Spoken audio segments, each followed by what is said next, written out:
په امریکا کې یو افغان خپل میرمن په تبر ووژله خو اخر په څه. سلام او مینه دوستانو. یو افغان په امریکا کې خپل ښځه د تبر په څو ګزارونو وژلې ده.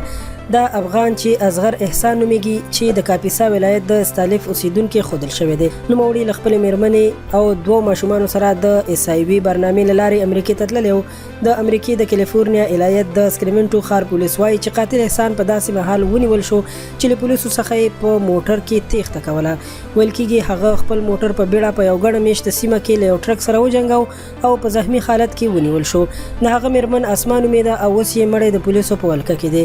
د اس ای وي برنامه چې سپیشل امیګریشن ویزا نومیږي یو له هغه برنامو څخه ده چې اکثریت د امریکای همکاران په دې پروګرام کې له افغانستان څخه او عراق څخه امریکای ته تللي دي. ویل کېږي ډیری دغه افغانان اوس امریکای کې په رواني ناروغیو اخته شوي دي او وخت نا وخت ترېنه داسې ستونزې ترسره کېږي.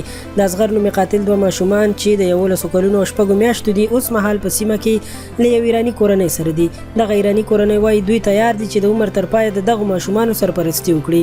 د مقتولې د قتل انګیزه کورنۍ شخړه او لانجه ښودل شوې ده. په سکریمنټو ښار کې د افغانانو یوه لویه ډله له کلونو راهیسې اوسیږي.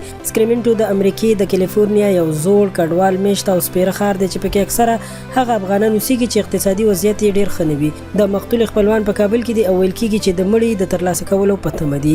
دا د خپل ډول سویمه پیښه ده چې په امریکا کې رامنځته کېږي. تر دې دمخه یو بل افغان خپله میرمن په تبر ټوټې ټوټې کړې وه او په یو یخچال کې ساتلې وه. هغه هم خپل دوه ماشومان پرېښودل او افغانستان ته راوتښتېدو. قدرمنو دوستانو دا دردونکی خبر تر همدې ځایه و. مهرباني وکړئ ویډیو در سره لایک کړئ او له نورو معلوماتي او په زړه پورې ویډیوګانو لپاره در سره زموږ چینل پښتو پوسټ سبسکرایب کړئ چې زموږ د هرې نوې راتلونکې ویډیو سره تاسو ته په وخت خبر درکړل شي. ډیره مننه.